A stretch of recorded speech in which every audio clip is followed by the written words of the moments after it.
दूसरा जो हमारा है ये है पिट्स इंडिया एक्ट है। पिट्स इंडिया एक्ट में क्या कहा गया है कि पिट्स इंडिया एक्ट में द्वैध व्यवस्था थी, यानी 2 स्टेप्स में था। इसमें एक सबसे ऊपर वाला हेड था, उसके बाद उसके अंडर में जो मिडिल ऑर्डर में जैसे एक रहता नहीं कि एक केंद्र सरकार है, एक राज्य सरकार है, उस टाइप की व्यवस्था थी और उसी को क्या कहा गया, द्वैध व्यवस्था कहा गया। द्वैध यानी 2।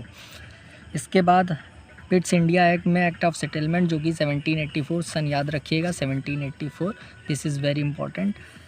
तो पिट्स इंडिया एक्ट में 1784 एक्ट ऑफ सेटलमेंट के तहत राजनीतिक वाणिज्यिक कार्य को पृथक कर दिया गया कि मतलब जो राजनीतिक जो पॉलिटिकल वर्क थे, यानी कि जो ईस्ट इंडिया कंपनी उस समय पॉलिटिकल काम करती थी, यानी दीवानी न्याय का, उसके बाद लोगों को जस्टिस दिलवाना, लोगों के ऊपर कैसे सामान लेना है, मार्केटिंग जितना था, तो वो राजनीतिक जो कार्य थे उनके वो अलग कर दिए गए। वाणिज्यिक यानी जो ट्रेड से जुड़ा हुआ था वो सारे कार्य उसको भी अलग कर दिया, यानी कि कितना प्रोडक्शन हो रहा है, कैसे ट्रेड हो रहा है, कैसे मार्केटिंग चल रही है, कैसे कोई चीज़ बेचा जा रहा है, उस पर कितना टैक्स लगेगा, इन सारी चीज़ को अलग कर दिया गया। यानी राजनीतिक कार्य अलग हो गया और वाणिज्यिक कार्य को अलग कर दिया गया और इसको द्वैध व्यवस्था के अंतर्गत में रखा गया।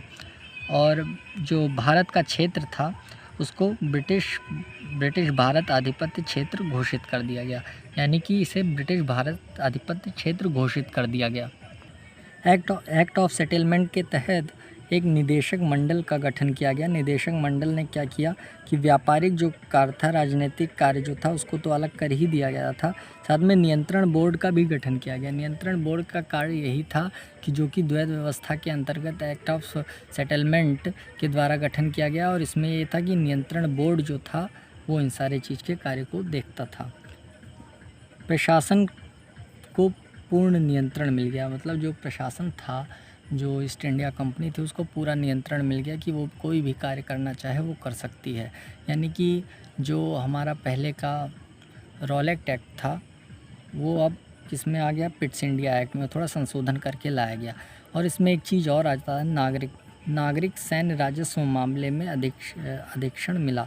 नागरिक सैन्य और राजस्व, जो नागरिक था यानी कि सिटीजन्स जो थे, उसमें सैन्य में और राजस्व मामले में अधीक्षण नियंत्रण मिला। ये पिट्स इंडिया एक्ट के बारे में, एक्ट ऑफ सेटलमेंट के बारे में बताया गया है।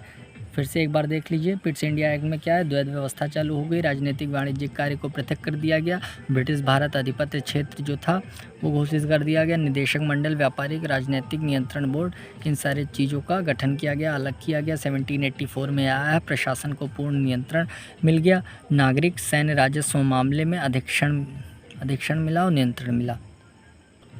अब देखिए चार्टर एक्ट क्या होता है। चार्टर एक्ट क्यों हमारे लिए इम्पोर्टेंट है, क्या क्या इसके मेन पॉइंट्स हैं जो कि एग्ज़ाम व्यू के लिए हमारे लिए बहुत ज़्यादा इंपॉर्टेंट है। एग्ज़ाम में, किसी भी एग्ज़ाम में, एसएससी के, यूपीएससी के, इनफैक्ट कोई भी चीज़, किसी भी स्टेट के एग्ज़ाम हो, उसमें सारे चीज़ों के लिए बहुत ज़्यादा इंपॉर्टेंट है। तो इसको हम लोग पढ़ेंगे कि चार्टर अधिनियम किस लिए इम्पोर्टेंट है। चार्टर अधिनियम के तहत सबसे पहले बंगाल के गवर्नर को भारत का गवर्नर बनाया गया। बंगाल के गवर्नर को भारत का गवर्नर बनाया गया। मद्रास बम्बई के गवर्नरों को विधायी संबंधी शक्तियों से वंचित कर दिया गया। मतलब जो मद्रास था, जो बम्बई था, वहाँ के जो गवर्नर्स थे उनको विधायी यानी कानून जो बनाया जाता है उस संबंध में जो उनको शक्ति मिली हुई थी उससे पृथक कर दिया गया, अलग कर दिया गया, वंचित कर दिया गया। लॉर्ड विलियम बेंटिक पहले गवर्नर जनरल बने, किसमें, चार्टर अधिनियम में। चार्टर अधिनियम के तहत लॉर्ड विलियम बेंटिक पहले गवर्नर जनरल बने। वहाँ पे जो गवर्नर था वो अलग था, वारेन हेस्टिंग थे। यहाँ पे कौन है, लॉर्ड विलियम बेंटिक है। इस चीज़ को याद रखिएगा कि चार्टर अधिनियम के तहत जो पहले गवर्नर जनरल बने वो लॉर्ड विलियम बेंटिक थे, वहाँ पे वारेन हेस्टिंग थे। चार्टर अधिनियम के अंतर्गत नियामक कानून बना। नियामक कानून याद रखिएगा किस में आया, चार्टर अधिनियम के तहत में आया। चार्टर अधिनियम में नियामक कानून आया, भारत के गवर्नर को पूरे ब्रिटिश भारत में विधायिका में असीमित शक्ति दे दी। अब आप सोच सकते हैं कितनी ज़्यादा शक्ति दे दी कि भारत के गवर्नर को पूरे ब्रिटिश भारत में विधायिका की असीमित शक्ति दे देगी, मतलब कानून बनाने की सारी शक्ति दे दी गई। अब ये कुछ भी कर सकते हैं, ये सारा काम जानते हैं। ये सब बहादुर शाह ज़फ़र से परमिशन लेने के बाद, बहादुर शाह ज़फ़र एक कमज़ोर राजा था और उसके शासन में इतनी ताकत नहीं थी कि वो भारत की जो व्यवस्था है उसको कंट्रोल कर ले, इसी कारण सारा कुछ हुआ। सब कुछ ब्रिटिश के नियंत्रण में आ गया। उसी के द्वारा रॉलेट एक्ट आया, उसी के द्वारा पिट्स इंडिया एक्ट आया, उसी के द्वारा चार्टर एक्ट आया और धीरे धीरे एक्ट फिर आगे चल कर के कई सारे एक्ट आते चले गए, जो कि हम आगे पढ़ेंगे। दूसरा पॉइंट इसमें है कि इसके तहत कंपनी अधिकृत क्षेत्र को ब्रिटिश राजशाही के अंतर्गत जितने थे कंपनी अधिकृत क्षेत्र घोषित कर दिया गया। मतलब भारत के जितने क्षेत्र थे उसको कंपनी के अधिकृत क्षेत्र घोषित कर दिया गया है और वो ब्रिटिश राजशाही के अंतर्गत आते गए। याद रखिएगा, इसमें जो पॉइंट्स लिखे हैं ये केवल कोड बताने के लिए है, पूरी तरीके से नहीं शब्दों को बयां कर रहे हैं। ये एक तरीके से क्या है, छोटा सा एक कोड लिखा हुआ है। जैसे कि यह इसके तहत कंपनी अधिकृत क्षेत्र ब्रिटिश राजशाही, इससे आप कुछ नहीं समझ पाएंगे। इसमें कहा यही है, ये केवल हमारे समझने के लिए मेरा नोट्स है, ये केवल मुझे समझ में आता है। इसके तहत कंपनी अधिकृत क्षेत्र को ब्रिटिश राजशाही के अंतर्गत आ गया। यानी कि इंडिया में जितने सारे क्षेत्र थे, जो इंडिया है हमारा भारत, ये हमारा इंडिया है एक तरीके से कह सकते हैं, ये हमारे ये इंडिया है। तो इंडिया में जितने सारे क्षेत्र थे, मतलब यहाँ मद्रास, यहाँ कोलकाता, यहाँ पे मुंबई और इधर सूरत, इधर के सारे क्षेत्र, इधर के मतलब ऑल इंडिया में जितने सारे क्षेत्र पर जहाँ पे ब्रिटिश का अधिग्रहण हो गया, मेनली तो वो यहीं से आए थे, इसी जगह से। तो यहाँ पर उन्होंने क्या किया, इसको ब्रिटिश अधिकृत क्षेत्र ब्रिटिश राजशाही के अंतर्गत इसको घोषित कर दिया। किस में आ गया ये, ब्रिटिश राजशाही, ठीक है, ये ब्रिटिश राजशाही में आ गया। इसके बाद हम लोग चार्टर एक्ट 1853 पढ़ेंगे। इससे पहले हमने पढ़ा था चार्टर एक्ट 1833 के अंतर्गत क्या वहाँ पे क्या बताया गया था, उसके अंतर्गत यही बताया गया था कि वहाँ पे जो भारत का गवर्नर था उसको भारत का गवर्नर जनरल बना दिया गया। वहाँ पर जो था कौन थे, लॉर्ड विलियम बेंटिक शायद पहले बने थे। उसके बाद वहाँ पर जो जितना सब कुछ था वो ब्रिटिश राजशाही के कब्जे में आ गया था।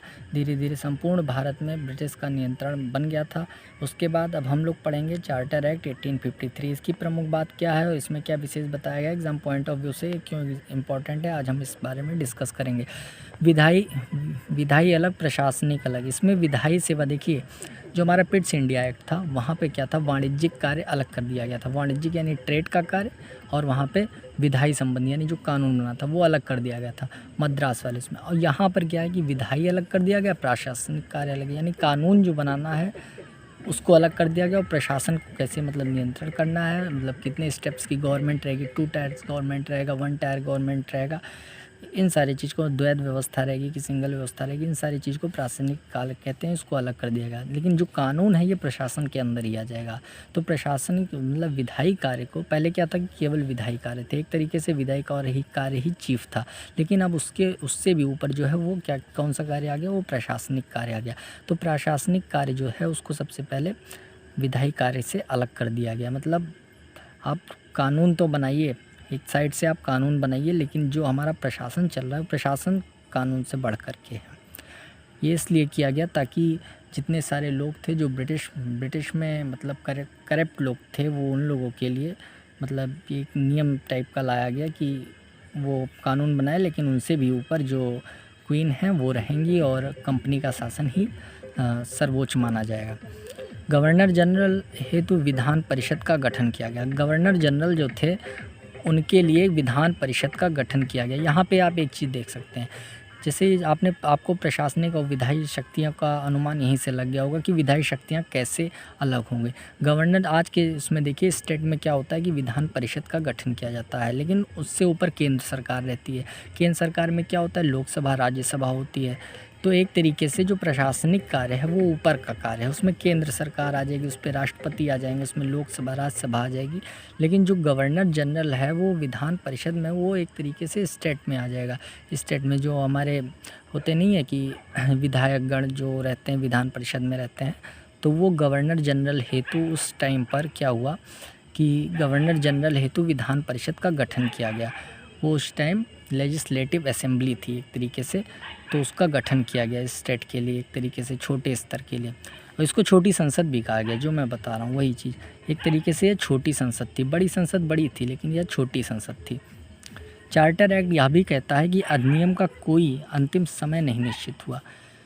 चार्टर एक्ट अधिनियम का कोई अंतिम समय नहीं निश्चित हुआ, यानी कि ये कब तक चलेगा ये नहीं पता चला। और लास्ट में ये शायद 1942 के आसपास में हटा दिया गया था, जब भारत शासन अधिनियम हटाया गया था। स्थानीय प्रतिनिधित्व प्रारंभ 6 नए सदस्य, 4 का चुनाव बंगाल, मद्रास, बम्बई और आगरा। स्थानीय प्रतिनिधित्व प्राप्त हो गया, यानी कि जो लीडरशिप थी वो क्या हो गया, स्थानीय हो गया। मतलब एक प्लेस, पार्टिकुलर प्लेस का लीडरशिप हो गया। जैसे कि होता नहीं है कि एक पार्टिकुलर प्लेस से चुनाव होता है, खड़ा होता है गाँवों में, जो ग्राम पंचायत का चुनाव होता है, शहर वहर में नगर पंचायत का चुनाव होता है। तो इसी तरीके से एक पार्टिकुलर प्लेस के लिए एक पार्टिकुलर लीडरशिप की ज़रूरत थी, और ये ऐसा ब्रिटिश गवर्नमेंट को बहुत ही इम्पोर्टेंट करना था, ऐसा वो उनको करना था। अगर वो नहीं करते तो वो अधिग्रहण नहीं कर पाते और भारत पर शासन बिल्कुल भी नहीं कर पाते। तो उन्होंने इस पॉलिसी को अपनाया और सबसे पहले उन्होंने क्या किया कि स्थानीय प्रतिनिधित्व प्रारंभ किया। 6 नए सदस्य गठन किए गए, 6 नए सदस्य उसमें बनाए गए, जिसमें ब्यूरोक्रेट, जो आज के ब्यूरोक्रेट्स कहे जाते हैं, उस टाइम भी यही सब था। और मैकाले ने कुछ गठन किया था, जिसमें 6 नए सदस्य बने थे। 4 का चुनाव बंगाल, मद्रास, मुंबई और आगरा में किया गया। इसमें 4 का चुनाव किस में किया गया, 4 का चुनाव हुआ, और मद्रास, मुंबई और आगरा, ये 3 वो बने एक तरीके से कि 3 जगह यहाँ पर न्यायालय बन गए, 3 जगह यहाँ पर जो इसमें मेंबर्स थे उनको भेजा गया, और एक तरीके से 3 जगह पर ये चुनाव कराए गए। 4 का चुनाव बंगाल, मद्रास, बम्बई और आगरा, इसमें चारों का चुनाव हुआ। ये जो मैं बता रहा था, 1854 में मैकाले समिति की भारतीय सिविल सेवा के संदर्भ में 1854 में मैकाले समिति का गठन किया गया। मैकाले, आपको बता दूं कि लॉर्ड मैकाले जो है वो ब्रिटिश से संबंधित रखता है। इसी की वजह से आज हमारे गुरुकुल सारे नष्ट हो गए हैं। इसी की वजह से भारत में वेस्टर्न जो कल्चर है वो आया हुआ है। इसी की वजह से आज हम अपने जो कल्चर है, जो हमारा ट्रेडिशन है, जो हमारे क्लोथ्स हैं, जो हमारे पुराने पर्व हैं, जो हमारी पुरानी रीतियाँ हैं, उन सब से हम लोग दूर चले गए हैं। आज भी अगर हम बाहर कोई म्यूज़िक बजाते हैं, भक्ति सॉन्ग बजाते हैं, तो कुछ लोग उस पर नाखुश रहते हैं, कुछ भी रहते हैं, तो वो एक तरीके से वेस्टर्न सिविलाइज्ड हैं, उनकी मेंटेलिटी वेस्टर्न है।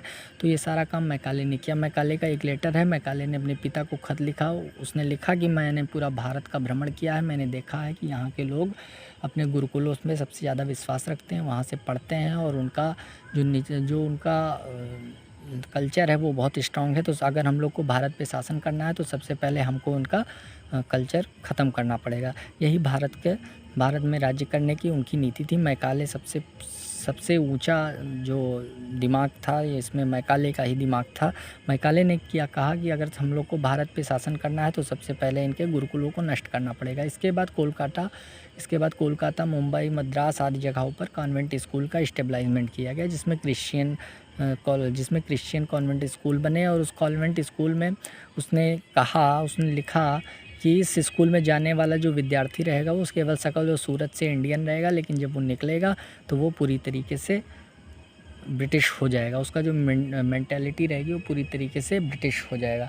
वो ब्रिटिश कपड़ों को अपनाएगा, ब्रिटिश भाषा को अपनाएगा, इंग्लिश बोलेगा, इंग्लिश कहेगा, इंग्लिश लिखेगा, और पूरी तरीके से वो गवर्नमेंट के साथ में मिल करके काम करेगा, गवर्नमेंट के लिए काम करेगा। और धीरे धीरे चल करके जब उसका गुरुकुल नष्ट हो जाएगा, जब उसका कल्चर नष्ट हो जाएगा, जब उसका ट्रेडिशन नष्ट हो जाएगा, तो वो फिर ब्रिटिश सरकार के लिए बहुत उपयोगी रहेगा।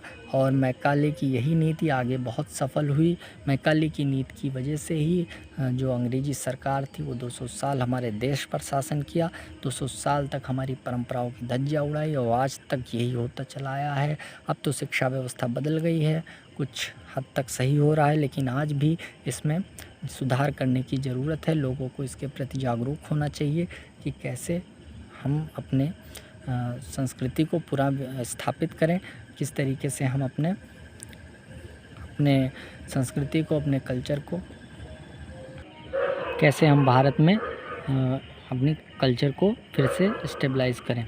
इसमें एक और पॉइंट आता है, इसको भी पढ़ लेते हैं। इंग्लैंड राजशाही के विश्वास के तहत कब्जे किए गए। इंग्लैंड राजशाही जो था उसने पहले ही हमने बता दिया गया कि इंग्लैंड राजशाही के कहने पर ही सारा कुछ अधिकृत किया गया था। पूरे भारत के जितने सारे क्षेत्र थे सब इंग्लैंड राजशाही के अंतर्गत आते थे। इंग्लैंड राजशाही के विश्वास के तहत उसको कब्जे में ले लिया गया। ये चार्टर एक्ट 1853 के अंतर्गत है। याद रखिए 1833 में चार्टर एक्ट पहला आया, 1853 में चार्टर एक्ट सेकंड आया। दोनों में अंतर देख लीजिएगा। दोनों का अंतर हम अगले उसमें बताएंगे कि कैसे है।